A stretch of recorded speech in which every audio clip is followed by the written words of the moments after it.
Hello दोस्तों, welcome to horror pasta.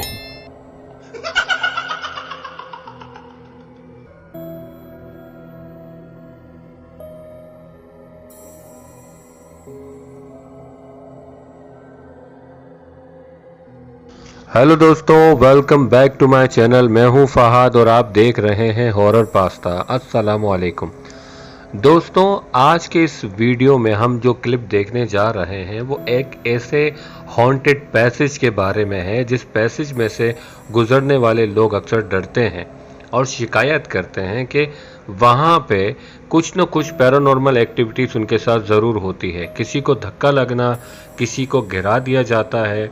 और reception के ऊपर सीसीटीवी फुटेज में बाकायदा एक क्लिप रिकॉर्ड हुआ है जिसमें एक हेल्दी वुमेन, एक औरत हेल्दी, जो काफ़ी हेल्दी है, वो वहाँ से गुजर रही होती है तो बाकायदा उसे टांग खींच के गिरा दिया जाता है। और गिराने वाले को आप उस कैमरे में, उस फुटेज में देख नहीं सकते। आप खुद ही मुलाहिजा फरमाइए।